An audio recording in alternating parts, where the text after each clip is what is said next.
Turn on that radio and back here. The cops ain't likely to catch up with us, not tonight. So we can all be quiet and peaceable and listen to the music.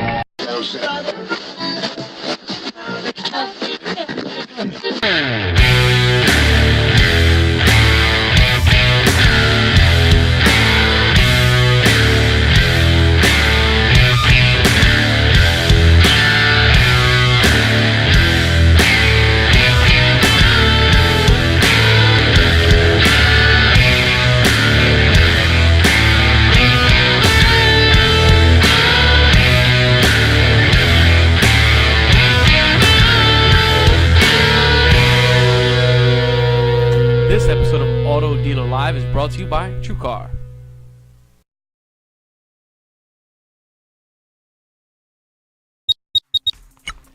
What up, Cribby?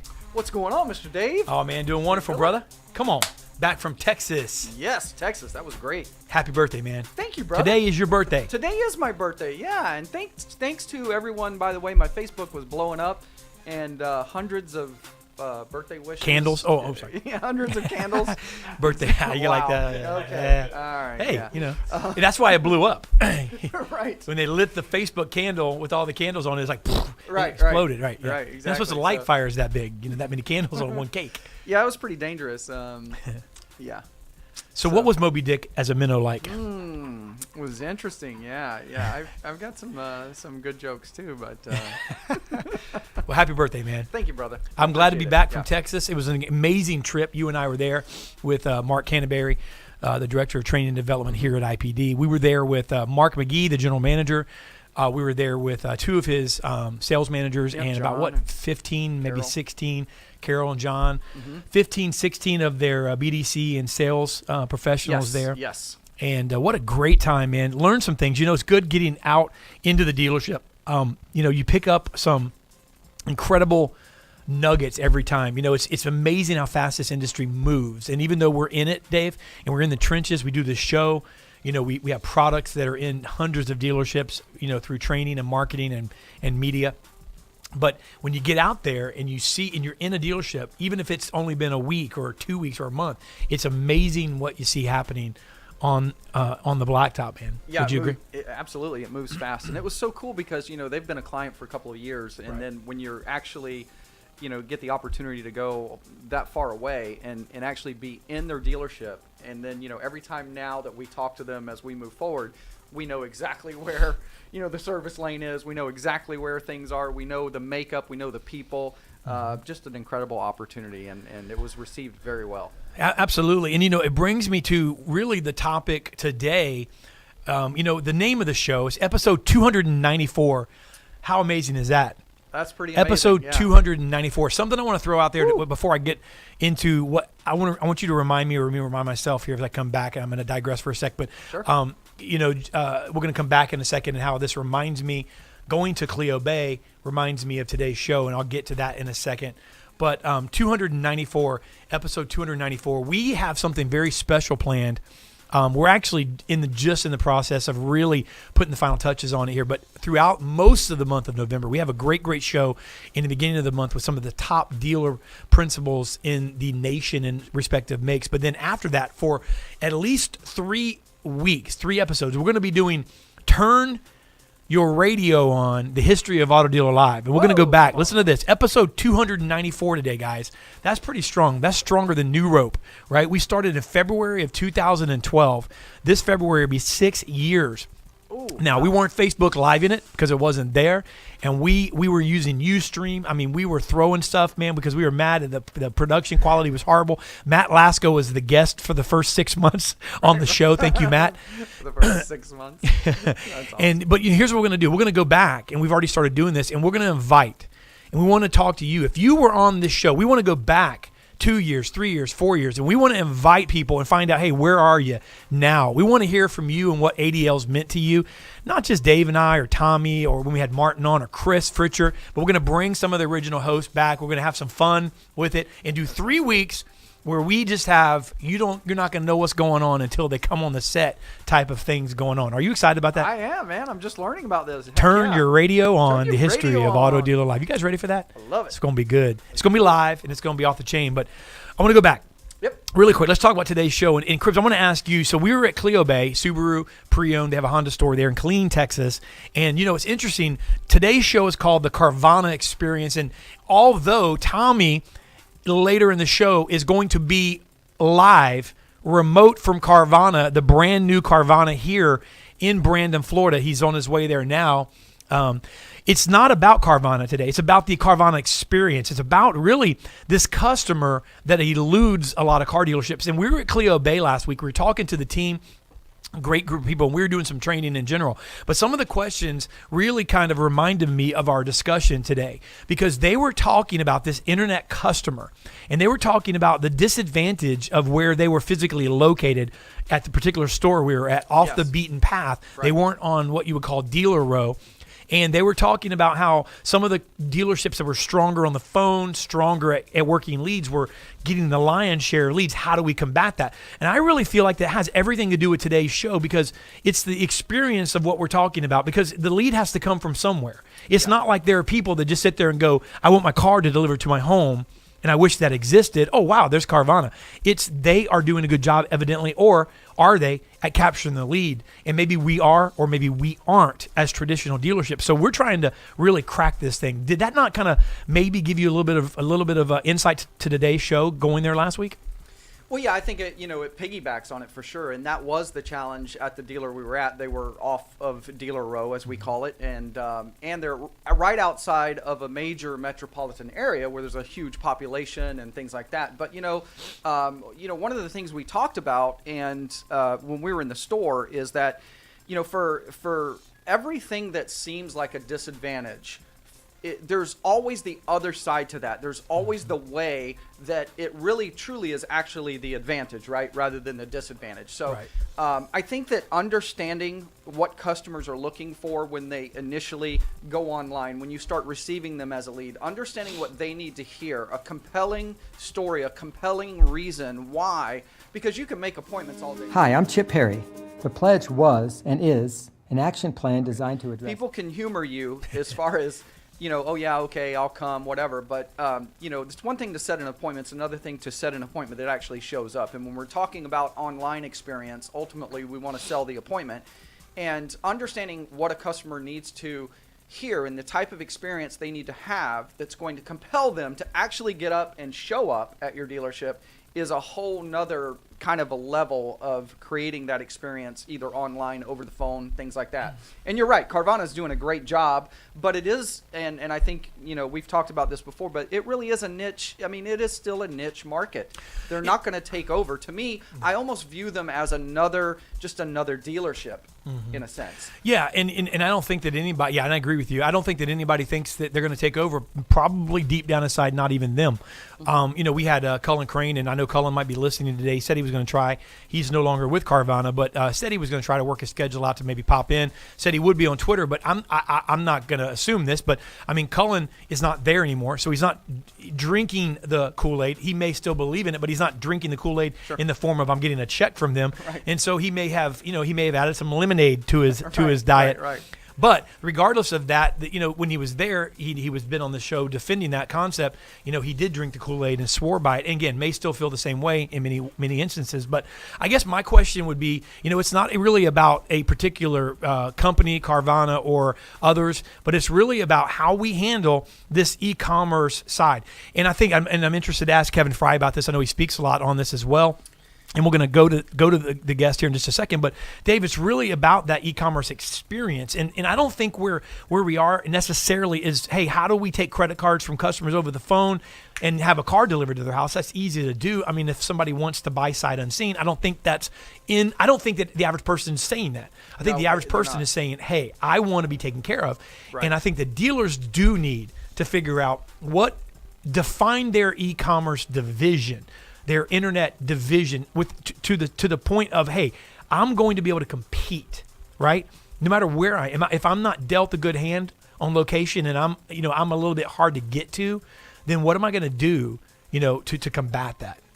Yeah, and I think that ultimately it's all about this customer experience that we talk about when we're working leads, working internet, working the phones, things like that, which is really where it's all happening now. That's where people are at before they show up at your store. We all know that. Yeah. Creating that message and being able to compel someone to your store is really the ultimate objective. But it's kind of funny, I thought about this. I thought about, I listened to for lack of a better terms, the sales meeting we were in a sense, right? And and in fairness to that particular store, we started out by asking the struggles because we wanted to know how can we inject the most bang for the buck, right, in a short amount of time. Right. But then I was thinking later, I was thinking about the disadvantages that we have or the stores down the street. The funny thing is, no matter what, I won't say no matter which dealer, but most dealerships that you go into, when they talk about their struggles or in a meeting, they're always referencing typically a bigger dealership, a dealership maybe that's stealing their bid or getting the bid, doing this, that. And then I thought about the fact that, hey, as leaders, what we really need to do is focus on our own store, our own message, and really get really good at that so that we are dictating the other dealers' sales meetings. Yeah, absolutely. That makes sense. Heck yeah. Hey, scroll up a little. Let me read a few. We're going to go to our break and bring our panel on here, the Carvana Experience panel. You don't want to go anywhere. Every guest today is calling and operating out of a dealership currently in multiple positions. We have 5 guests. You don't want to miss this. Let's just look at some of the people who are weighing in here. David Connolly. Hey, dudes. What's up, David? Manny Garza. Go Bill Stout. Yeah, baby. He's going to go in just a minute. What's up, Manny? Ben Adler. Hey, guys. Brad Paschal, when you are off Dealer Row, online business listing and citations become 10 times more important. Amen. Yep. Jonathan Dawson, what's up, brother? Kevin Fry, what better birthday gift for David today? I'm not sure what you mean by what better gift, Kevin. Was that you being on the show? If so, yes. Matt Johnson, what's going on, guys? Matt Raymond, I'm in the same store. Great show, great team. Matt, you're on that show, so I think Matt, thinks he's pretty good, and I agree. Yeah, absolutely. Hey guys, we're going to go to commercial here. We'll be back in about 60 seconds. One thing I want to point out about this commercial, November 6th, you guys are watching. We're talking to BDC internet-minded stores, or you want to get better at it. We have a few seats left live here in Tampa. You want to come to Tampa, what better place? I don't know of one. For one day, on a Monday, November 6th, Internet and BDC Boot Camp. There's going to be you, myself. There's going to be actual car people here. Kevin Campbell's going to be on site teaching as well. And we've got car people that are going to be teaching you Internet and BDC. 25 seats. I think we have a few left, and we have online available as well. Roll the commercial. We'll be back in 60 seconds with the Carvana Experience panel. Awesome. Hi, I'm Chip Perry. The pledge was and is an action plan designed to address head-on the concerns that many of you told me about right after I took this job. Thus far, our dealer pledge has been aimed at fixing the major pain points that you told us about related to our product, our customer service, and our consumer advertising. I'd like to reiterate that our dealer pledge is our ongoing commitment to you, our dealer customers, and we will continue to work hard to improve our service to you.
Hey, Dave Cribbs here, Serial Sales Pro Trainer, talking about our upcoming Internet BDC Boot Camp. Look, it's no secret that every dealer is focused in this area. Arguably, our best leads are coming in either through Internet, through outbound phone calls, or most importantly, that inbound call that's arguably now the best up that we have. Now, when we have ups on our showroom floor, all over them when it comes to process and what we're doing, and we see what's happening. But oftentimes in the internet, it's overlooked, and here's where we are missing opportunities, and this is really the new playground, if you will, for process and interaction with customers. So join us for our BDC boot camp, where we're not only going to talk about selling the appointment rather than the car, but more importantly, selling the appointment that sticks, that shows. Join myself, John Marazzi, managing partner of Brandon Honda Sun Toyota, a history of taking dealerships to a whole new crazy level, and others at our Serial Sales Pro Boot Camp, Internet BDC, coming up soon. Thanks. All right, guys, thanks for hanging out with us. We look forward to seeing you in Tampa on November 6th. And let's go on with our Carvana Experience panel. We have the sales and customer service professional at Hatchet Hyundai West, Mr. Bill Stout. We have the digital marketing manager, e-commerce director at Alterman's Automotive Group, Matt Raymond, PR and communications director at Walser Automotive Group, Mr. Doug Sprinthall, and former sales and finance manager at Community CDJR, Mr. Jake McCracken, and the e-commerce director at the Jeff Weiler Automotive Family, the one and only Kevin Fry.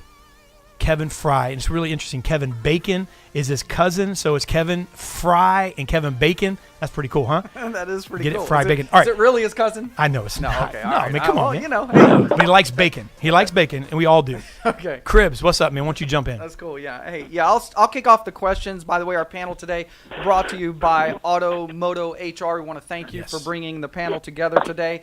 Automoto HR. So let's go to Doug Sprinthall. And Doug, you're the PR and communications director at Walser Automotive Group. So, I guess the question is, we've been talking about, and we're going to feature in a few minutes here in the show, kind of a little bit more about the Carvana and Carvana experience. There's obviously, there's other models out there that are competing with dealers, and now there's even talks of Amazon selling cars and this and that, and whether or not we have more disruptors coming. I'm sure there's going to be some things out there, but let's talk specifically about your PR and communications director. So you're putting out a message for your dealership to the public. So how do you ensure when a lead comes in, whether it's over the phone, internet, whether you're outbound, that when it gets to the actual experience that the customer is having, that they are receiving that consistent message that you're putting out as a dealer, right, as it pertains to their interaction with the salesperson? Go ahead, Doug. Well, it's pretty simple to answer that. We've been a one-price dealer since 2001, and it's one of the reasons I came back to the company 15 years ago. I've just been the PR director the last year, but I was a new car director, used car director. In fact, Cullen used to work for us. You mentioned Cullen Crane earlier. And prior to that, I was a general manager. So that goes a long way, that one piece, to trying to standardize the customer experience, whether it's a digital interaction or face-to-face. Because we're centralized, the experience that we deliver to the customer is the same across all 25 of our dealerships, whether they're here or in Kansas. And because we have a centralized VDC, it's the same sort of process. I do have one other comment about what you guys were talking about location, because we had a really interesting thing happen this year. We have a CJDR store, and it's mid-size. We do about, probably average 120 new and about that many used every month. And it's right on a freeway. I mean, we're right at, you can see it, the exit's right there.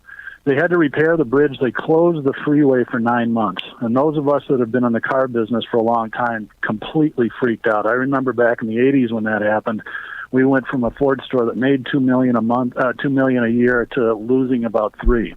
The oddest thing happened when they closed the freeway. Our sales went up. I'm no longer a believer in location. If you're on the internet and you provide the right customer experience, you're going to win. That's a good, and you almost have to believe that in some capacity. If you would have asked me a month ago, Doug, or even now, if you ask me straight up if I believed that location was important, I would say yes. But you know what? I know what you're talking about, and you almost have to, I think, say that because we were faced with that. We had 20 salespeople that looked at us last week and said, "What do we do?" And I had the choice to look at them and go, "Well, suck. I'm sorry. Too bad for you," or let's you may not ever be wave the white flag. Surrender. Just pray, whatever. But I mean, the thing is that you may never be, a 400 car store, a 500 car store like the Nissan store, maybe that's right there on the line. A, they were selling Subaru, and B, they're off the beaten path. But what you could do is beat them significantly at some key indicators there. So I actually do agree with partially what you said there, but I want to go to Kevin as well. And Kevin, you heard Doug. I know that we're just getting into this and saying how he's been in the business for a while, has been in multiple positions, came in at a really unique title where the dealerships are getting creative, and I think it's a good thing in general. PR communications director.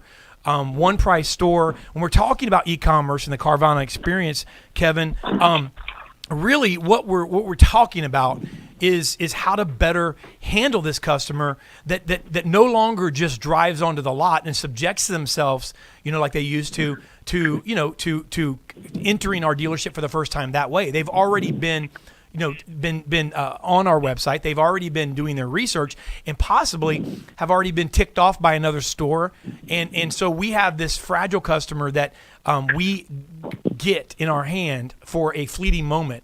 Isn't that really what we're talking about, Kevin? I mean, how to handle those customers and get them to come to us in what's really a hyper competitive environment, more so than ever now. Well, David, I'm actually going to challenge everybody that's listening in today to think about this a little bit differently. It's interesting. You can often learn some of the best lessons outside of your own industry. And I just spent 2 days down with Yum Incorporated in Louisville, and they own Kentucky Fried Chicken, Taco Bell, and Pizza Hut.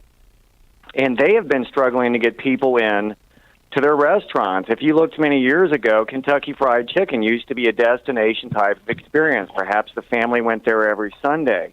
And then suddenly they were struggling with the fact, well, people didn't necessarily want to come in.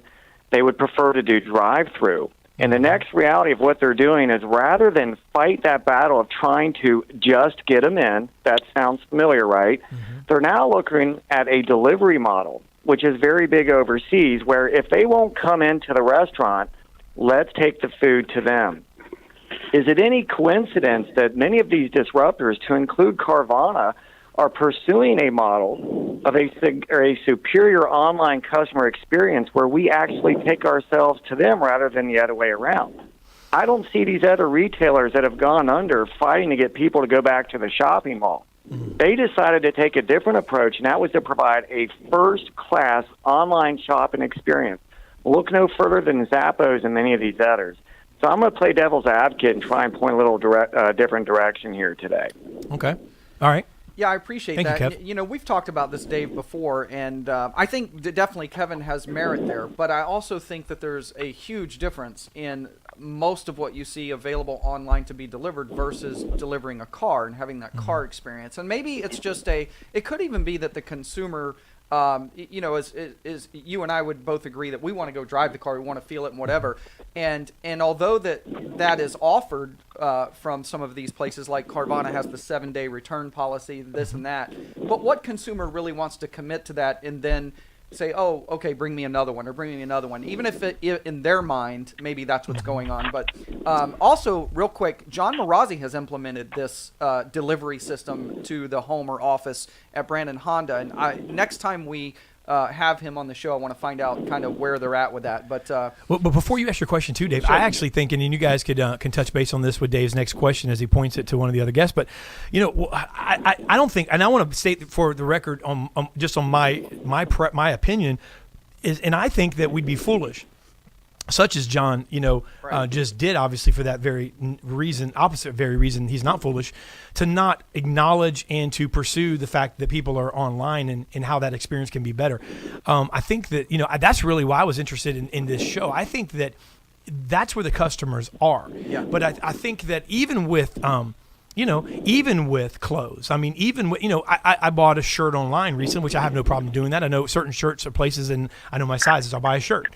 But if I'm impatient, I'm an impatient person. Right. And so if I've got like a Neiman Marcus, like in my town, and I order a shirt and it's going to take 3 days to get there, and all of a sudden they go pick it up at the store, and I've already paid for it, and I can just walk in and pick up something I already paid for, that might be an option too. So I think that one of the things that, we have to address here is and I really want to kind of touch on, isn't it really about who's going to capture that lead? Who's going to give them the best experience? Isn't it really just extending our showroom out into the internet? is kind of what it is. But go ahead with your. Yes, that's my stance, I guess. No. You're right on. And in fact, we'll go to Bill Stout. Bill Stout's a sales and customer service professional at Hatchet Hyundai West.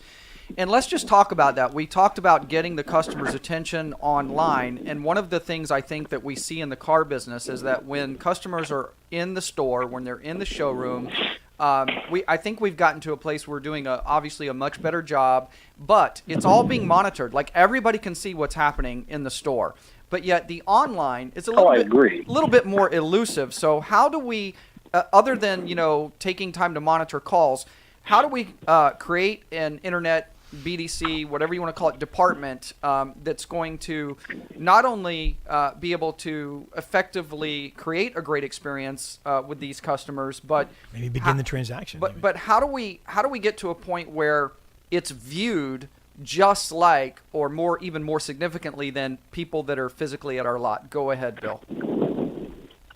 I think that's an interesting question. I also think if you want to be 100% honest, it's not possible. Because when you hire people in a business development center, generally we're hiring people we're paying by the hour who are not certified on a product. So they're not going to have the answers that a customer may or may not be looking for. And thus they're not going to get the word that I keep hearing over and over and over again in this discussion, experience, that they're looking for.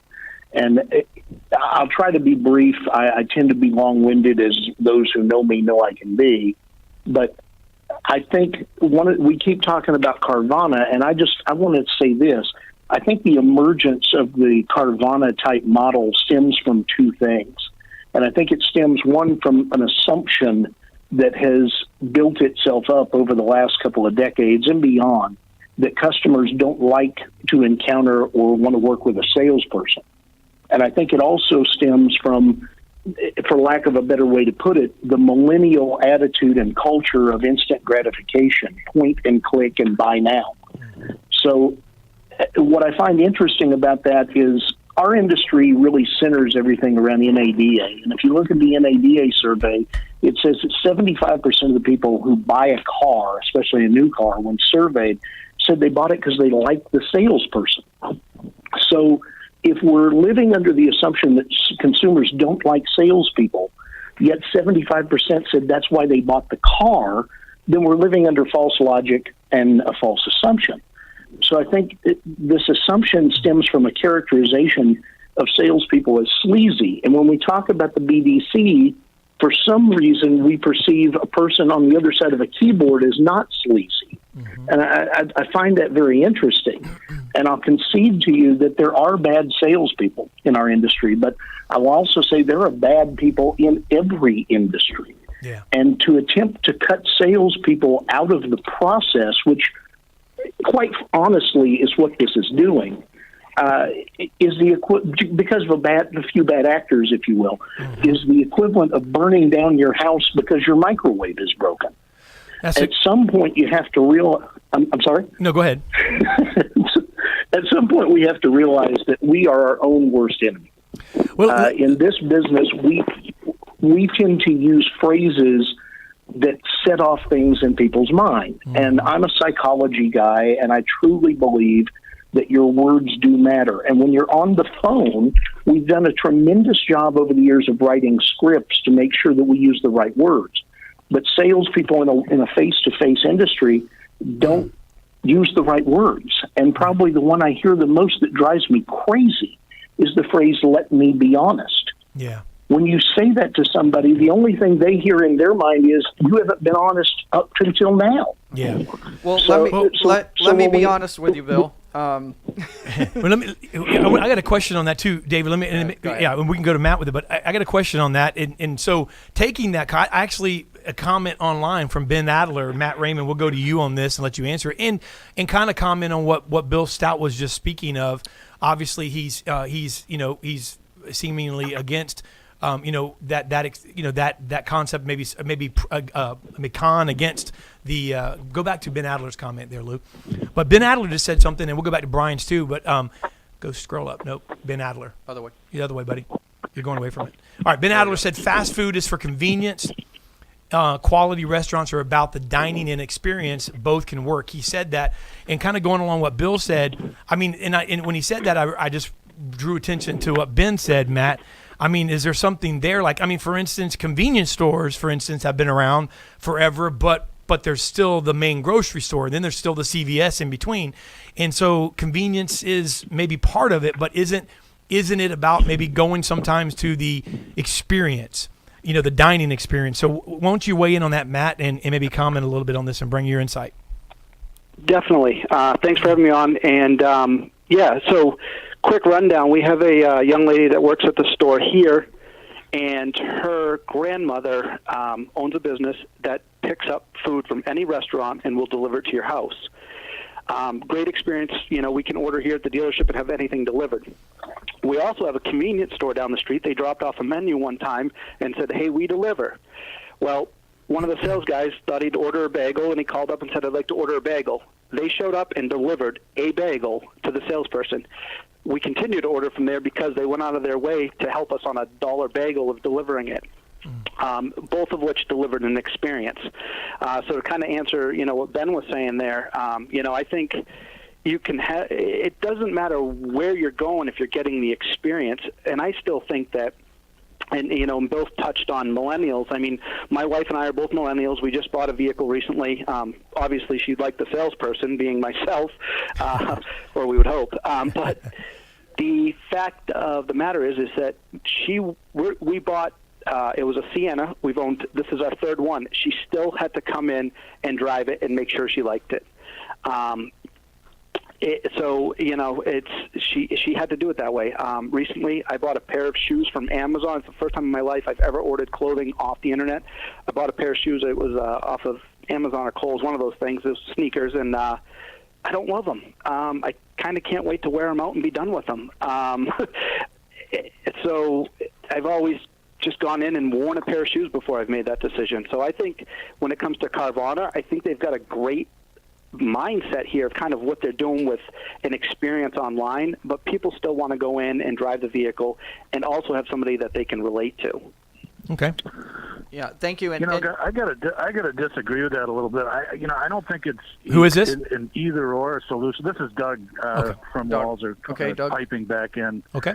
Hi. I don't think it's an either or experience. I mean, certainly some people are going to want to come in, but does that mean that everybody wants to come in? That's an assumption that I don't think you can make. If you get into offering people as many opportunities to interact with you as you can think of, some people are going to choose different deals. It's why movie theaters have 13 different movies. Some are going to go here, some are going to go there.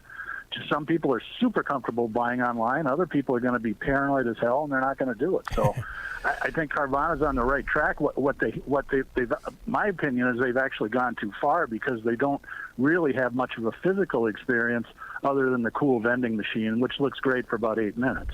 Yeah. But for the traditional customer, I don't think they serve them well, and I think that's where I don't think that they're making a mistake doing online transactions. I think they're missing the boat by not offering both.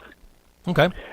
So that let me just chime back in here real quick on that. So and who agree. Guys, announce who you are. Announce who you are really quick, just so we can make sure we get the right picture up. Sorry, this is Matt. Hey, Matt.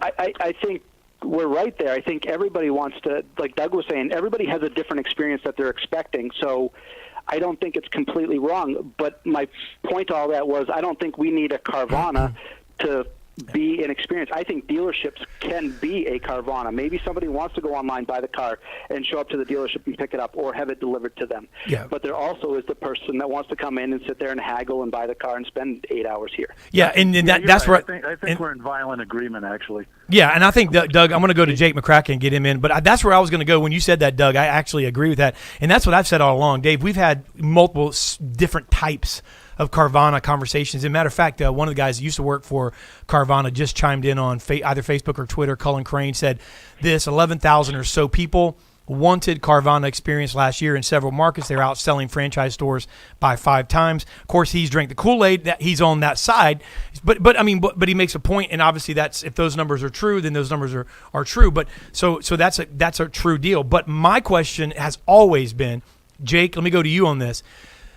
it's the internet, for goodness sakes. If I'm in the business that I'm in, and all of a sudden somebody decides, okay, I don't have any experience necessarily, visiting the dealerships or contacting them, but I'm just going to put the same type of product out that competes with IPD online, which is probably a lot easier than anything else. And then I'm going to, compete with them, and then we're going to have dealers go to us. Well, guess what I'm going to do really quick if I want to adapt and be flexible? I'm going to offer that in my structured, brick and mortar, say it, if you will, business. I'm going to offer that. And here's the thing. Guess what I have, Jake? I have the manufacturers.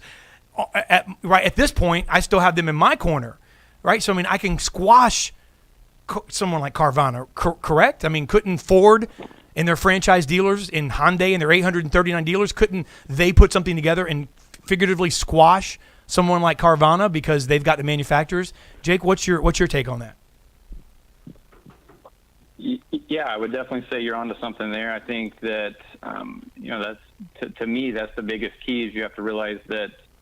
And Doug kind of touched on it a little bit. That this isn't a one-size-fits-all type of ordeal. There's certainly buyers and customers that have different needs and wants and certain ways of wanting to do business. But you mentioned the certain manufacturers, and I think it was just 2 or 3 days ago that Hyundai announced their Shoppers Assurance program. Yeah.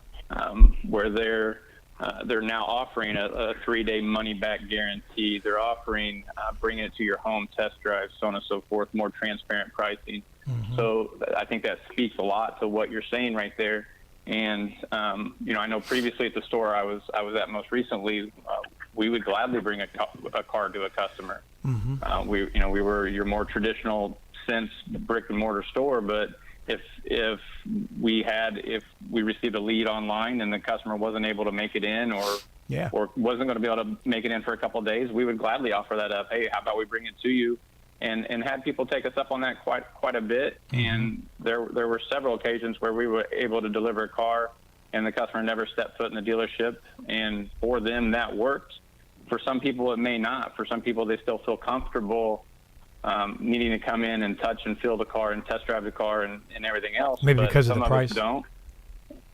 Yeah, exactly. Because of the investment. Especially with more and more dealers and now manufacturers stepping in, and if they offer the peace of mind that, hey, if you don't like the car or something doesn't work out, you can bring it back within 3 days or 5 days. What does someone have to lose by making the transition a little bit more smooth and going about it that way? So I think I think you hit the nail on the head. Us as dealers, we just have to be willing to innovate. We have to pay attention. Kevin mentioned it earlier. I've always been a big proponent of watching businesses and companies outside of our own industry because a lot of times they're more progressive or a little bit ahead of the curve of the traditional car dealers. Now, I'm not speaking broadly to everyone. There's a lot of innovative people in this business, but you've got to watch all around because there's a lot of great things going on out there, and I think you can learn from everyone. Okay. So If I could, who's speaking? Bill, if I could just throw something in here real quick because I agree with what he's saying. I've had a huge internet presence for years, websites and social media and everything else. And I've been taking cars to people at their homes for probably the last 10 years. And when I say I'm opposed to the Carvana model, what I'm opposed to is how they try to eliminate the human element. And I think that's somehow lost in the conversation. I don't think it's a bad idea to give the internet customer the opportunity to reach out. And the Hyundai Shopper Assurance Program is an interesting idea in its pilot program in Texas and Florida. But I think what you lose in all of this are two things.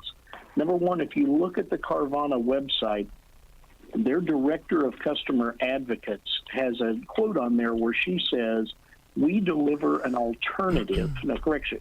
We deliver a better alternative to salespeople and the dealership experience. Mm-hmm. And to me, that speaks volumes about what I'm trying to convey. I think people still need people.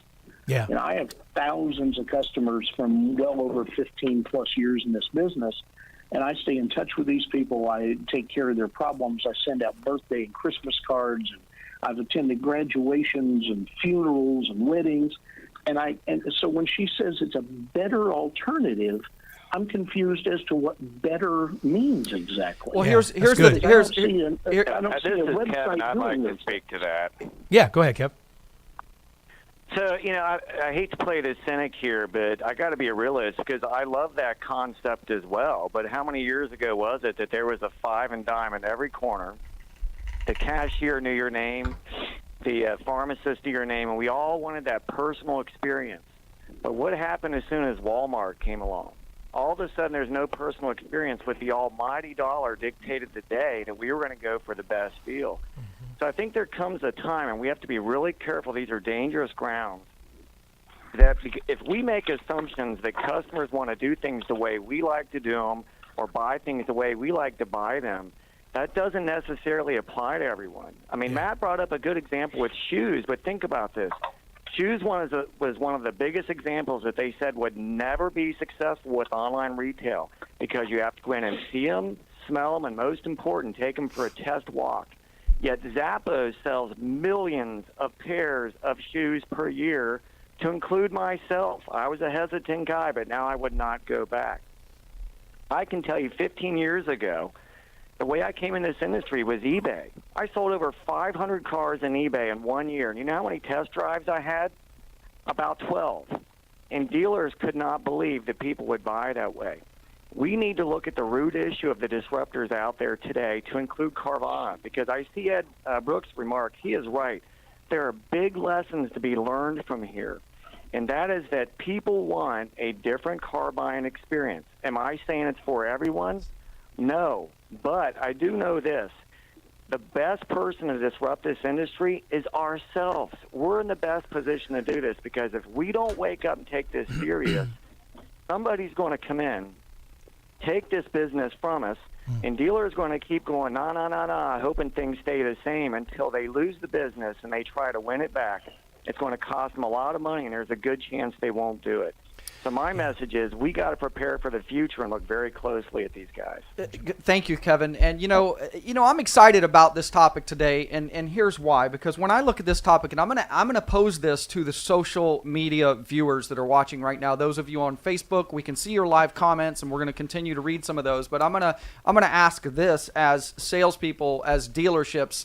To me, the fact that we're talking about this and this controversy over online experience, and we've had so many shows on BDC and, cradle to grave and this and that, this seems to be the one area, years ago when and still even today, when a customer arrives at a store, we're very focused and we're very regimented. We have certain processes in place, Dave, that are pretty much have been the same for so many years. But this online thing and this dealing with the internet thing, there seems to be all this ambiguity, and everyone has a different sort of approach or way that they're going to get a customer. It's not as nailed down as the typical, in-person sales process. So the point is that if you're a salesperson, in my opinion, if I'm a salesperson, I see huge opportunity here. It just means that I have to be, we talk about at the dealership separating yourself from the guy or gal down the street. Now you have that same opportunity, Dave, online, on the phone.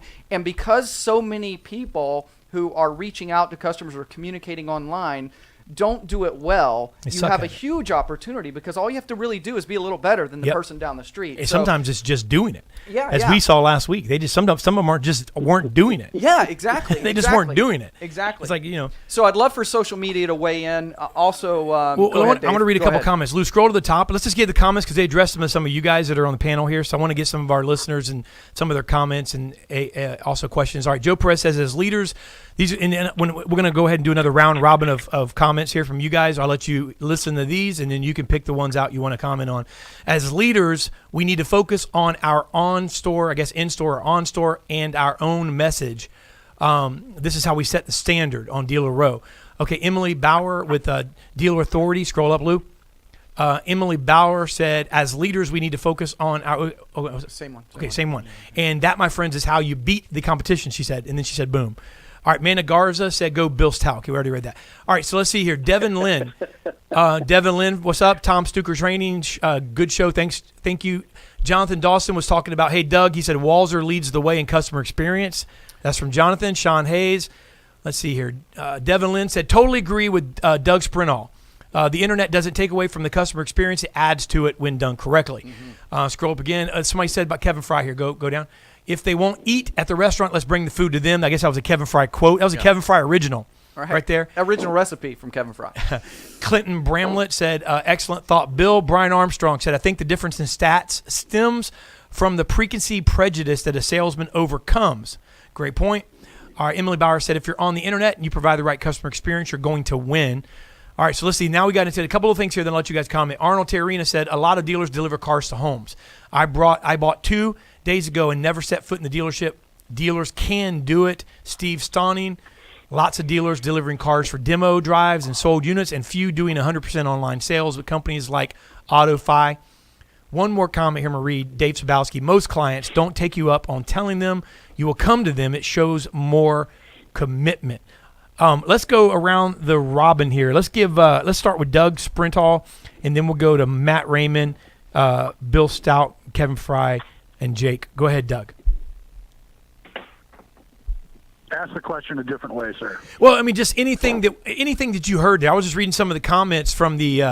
I'll give you one here. Somebody, Dave Sabowski, said a net loss of $38.4 million is a good business model, and he was. I mean, these guys are kind of debating back and forth on social media about this. And somebody said about Carvana. Cullen said Carvana doing this much online, but then Arnold came back and said that that's such a small percentage. And I know you've already agreed that there's something for both methods, but what's your thought, I guess, Doug, with with how fast what's the trajectory of how this is going to grow? How about that?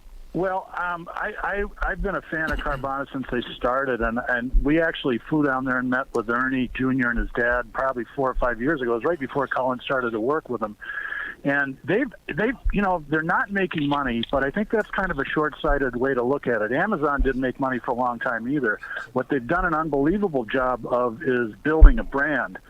When you think about it, they started at 0, and now they're a big presence in a lot of markets. We're following a parallel path in that we're developing software that if customers want to, they can complete all the paperwork necessary to buy a car from their home, and then we can schedule a delivery either for them or in the dealership. It is coming, as somebody mentioned about Zappos. There's plenty of examples, and we are foolish if we think that cars are so special that they can't be bought completely online. Thank you, Doug. Thank you. And gentlemen, we're running really low on time, so I'm going to ask you to do just a quick 30, 60-second closing comment. Bill Stout, go ahead. Well, I'm not opposed to online sales, understand that. And as I said, I have a huge online presence. I guess my hesitance with all of this, because it goes back to the same thing I've said from the beginning. I resent the implication that somehow salespeople are unnecessary. Those of us who are true professionals are not only necessary, but we provide a value that can never be provided by buy it now buttons. Yeah, I think we would all agree with that, because this is our livelihood, and it's personal. We see it. We understand our value. So yeah, absolutely, Bill. Matt, closing comment. Yes, I think there's a lot of good stuff discussed today. I mean, I don't think anybody's anti-Carvana. You've got to look at every different model out there of everything and just take it and apply it to your store and hit the needs of everybody. Newspapers still work for dealers. Billboards still work for dealers. You can't just segment it down to just one audience unless you just plan on selling to one audience. Yeah, thank you so much, and thanks for being on the panel. Jake, final comment?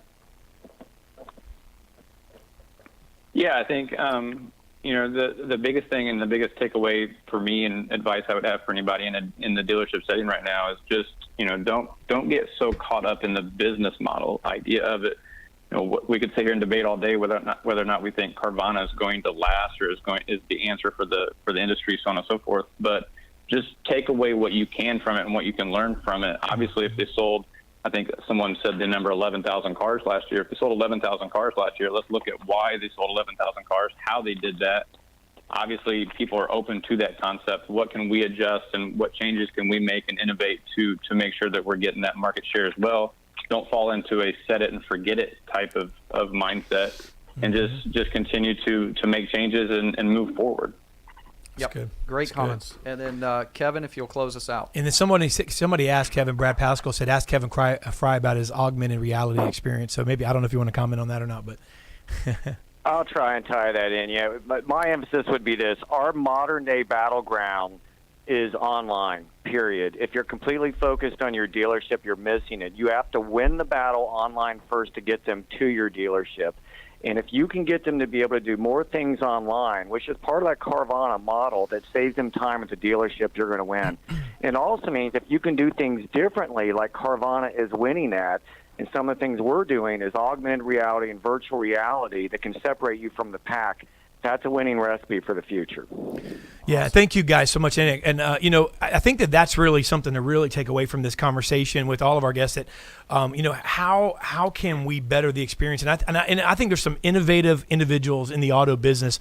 And I think that sometimes we as humans, I know I do, and I get it. We resist change, but the reality is, sometimes I think about the fact that, sometimes you think of the fact that if there's so much change, man, it changes my business model, and it affects maybe my money or my business. But the reality is, Bill Stout was right on too. You're always going to need salespeople, and this is the crazy part. I teach on a whole nother level about phones, because you see all the time, and it burns me up. But I know why they do it, and I don't blame them. I actually thank them. But you see, from a sales training perspective, Dave, the phone is dead, cold calling is dead, and it burns me up because we make so much money and do so well on cold calling. And the deal is, I was talking, I think I might have been talking to Grant Cardone about this, and we were speaking about it. That's something we came up with, and it's like, hey man, it's better for us because it's an elite class. Exactly. That if you can do it, 90% can't. Hey, you know what? Look, if there's 20,000 on my business model, if there's 20,000 dealers in the U.S. and I do business with 10% of them, right? 2,000. I'm sitting on my 80-foot yacht, floating around. I'm not worried about it. Great. The other 18,000 go somewhere else. Exactly. You know what I'm saying? Yeah, exactly what I was. I don't need them all. Exactly what I was talking about earlier. Seeing that opportunity is just like you said. If you can. And I don't mean that. I'm not speaking of just making money. I'm just saying. In other words, our business will explode. Yeah. Right. If we just get good at what we Trust get me. good. I hope the cold call completely dies. Yeah. That way I'm the only one in I'll be town like doing Yoda it, right? walking around. I want to be like Yoda. I want to be Yoda walking around in a cane. Yoda of cold calls. Lou. Like all of a sudden, it's like, oh my God, is that a Jedi? And you know what? I walk up like this and be like, phone give me, would you, sir? Oh my all God. All of a sudden, flip that phone up and close a deal, man, and be like, oh my God, did you see that? Did you see it he glow? didn't have to email anything or text. There was no airdropping. There was no teleporting. How would Yoda say it? Yoda would be like, phone would you give me, sir? So I don't know. You go, deal did he close on phone? I don't know. That's awesome. That's awesome. Hey, I think we got our live. No, we. Huh? Yeah. Okay. Yeah. All right. We'll talk. Gentlemen, thanks for being on the panel. Thank you, guys. We're going to move on to our next little segment here. We've got Tommy Elwell, co-host, who's not in the studio, but it's because he's live on location right now. He's on location. Guess where he's at? Hey, he's at a hurricane. Tommy's funny. Tommy's a comedian. For those of you that don't know, he's actually very funny. So I'm gonna mess around with him. Get him up on the screen, man. Let's go to Tommy Elwell live in Brandon, Florida, outside of Carvana. Oh, he's at Carvana. What's up, T? What I got here, guys? What I got here? Look at this. Tommy, are you? Hey, Tommy, are you in the hurricane? So tell us a little bit about when the hurricane's coming here, buddy. You're out on live remote, and it looks a little windy out there. Have the waves picked up yet? A little bit of hurricane here. It's gale force at the moment. Actually, what happened was I'm in. As you see, we're in Carvana. As you guys can see, can you see that? Okay. Yeah. Yeah, we see it. Looks That's like Carvana. a Look big at there. glass building with Carvana at the top. So where do the cars go? Right there in that little glass building, huh? I guess. It looks like it's like. Where do you put the quarters? Let's go investigate, shall we? Yeah. Where do you put the quarters? We are live. Just so what you're watching right now, if you're just tuning in, you're watching Tommy Elwell, co-host of Auto Dealer Live here on remote in Brandon, Florida. There we go. He is outside of the brand new Carvana, right next to the Bass Pro Shop. Yeah, right? they're building it. Yes, Bass Pro Shop is just over here. You got Top Golf over there. You got a Dave & Buster's coming in over here. So you could. So let me say, you could go and buy some camo in a duck call, right? And then you can. You know what? You'd be like, I'm going to go play some video games at Dave & Buster's and eat a burger. Then I'm going to go hit a couple golf balls and go buy me a car. Friggin' sweeper keeps coming by with perfect timing. He's going to come right by while we're doing this. So I'll try to avoid the sweeper. So here you got the different bays. You got 1, 2, 3, and 4. Uh-huh. Here's the sweeper. Look, there he is. Nice. I ruined my shot. What a jerk. There's nobody here. Yeah, obviously. Well, because they don't have any salespeople, Tommy. There's no reason to come there. Yeah, they're You dead. order your. They're dead. That That's a fair place. point. So I think we can all agree. There won't it's- ever be anybody there. Yeah, it's not working. Look, they have no customers. So how big are the Lou? The concept is dead. Look at this. They're right there. It's still here. I'm trying to get some help. Customer service is awful. This is freaking horrible. Hey, Tommy. Hey, really cool though. Is it a cool looking building? It looks pretty cool though. At least it's cool, right? It is. I mean, you can see this is the interstate right here, and you can see literally, you can see it from the interstate. And I didn't even realize for a minute when they had just the framework up, I didn't realize what I was looking at. Right. And then all of a sudden you realize, I'm like, I wonder if that's a Carvana. So I drove by here. Right. On my way after I was getting my duck calls over at Bass Pro. at Bass Pro. Right. And I realized, I said, look at that. That is a Carvana coming up in there. Look at that right there. 10 minutes from the office, not even. So, hey, Tommy, look, you forgot this.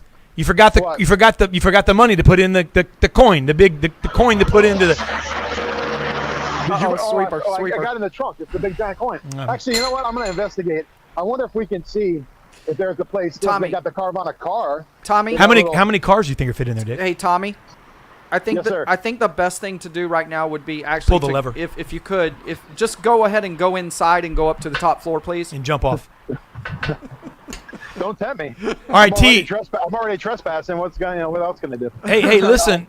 I got to before we let you go. Thank you for handing it out there, man. I know that it's hotter than 3 fat devils out there in Florida and still in the middle of the heat. Right. But yes. How many cars could they fit in there? Like, I mean, in your opinion, like, what does it look like it holds?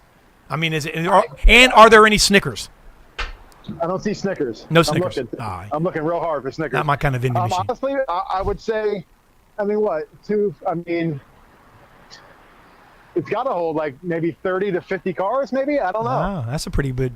Yeah. I tell you, I got to give them an A+. On the concept of the vending machine style thing. When you go into a city that has a Carvana and you ride past it, I mean, it looks very cool. Yeah. Well, I can tell you one last thing before we jump off here. By being in this market and where that's located, they are not planning on much of a customer experience in person because that's about as hard to find as my home. You know what I'm saying? It's like, if you didn't know where I lived, then you had to go find it. I mean, it's just, it's not. It's a little tricky when you get off the interstate. You have to jump off the interstate. Building is. Yeah. You can see the building. That's a good thing. All right. Well, here's what's going to happen. People are going to go to Topgolf. They're going to go to Dave & Buster's. They're going to get to ride around some go-karts, and they're going to get an itch to buy a car, and they're not going to know where to go. Mm-hmm. And they're like, but I don't really want to go more than like a quarter of a mile to buy a car. Especially when they're drinking. And then you go over here and you can put a big coin in a slot and get a car. Yeah. You're going to get a lot of impulse buyers there. And one last question. If the car gets stuck, do you shake the side of the building and beat on it? Is that what you do? Like kind of, you know what I'm saying? Yes. Like, no? That was actually pretty funny. That was pretty yeah, I think it's got one of them. What is it called? When you tilt. It's got one of them tilt things. The alarm goes off and everything else. You see security, top notch. Look at that. Yeah. I'm probably being watched right now. Yeah, you're being watched. Yes. All right. Well, hey, man, thank you so much, Tommy. Thanks, Tommy. We'll see you here in a little bit, man. Thank you, Tommy Elwell. Thank you, brother. Thank you. Appreciate that. Tommy Elwell, live, remote, on location at Carvana in Brandon, Florida. Hey, you know something? Imagine getting your hand caught up in there, Lou. Like if it gets stuck, getting your hand caught up like in that mug, and then all of a sudden it starts to fall loose. Think about that, and like the car starts rolling down, you'd be like, dude, that would hurt. They should actually have a statue at the door of like a big hand trying to stick up and reach up. It'd be like 3 or 4 people laying on the ground, the bones laying there. It was George right there when he tried to get his car got stuck and it rolled out on him. All right, enough Carvana jokes. Funny. Hey, 11,000 cars. 10,700 reviews according to Cullen Crane. Cullen must still own stock in Carvana. I don't know. He doesn't work there anymore, but he's sold on it. He is drunk on that Kool-Aid. You know, if he worked there, maybe he knows something we don't. So there we go. All right. Or maybe they got pictures. I don't know. Yeah. All right. Hey, thank you very much, guys. I want to thank Bill Stout, Matt Raymond, Doug Sprinthall, Jake McCracken, Kevin Fry, everyone who weighed in.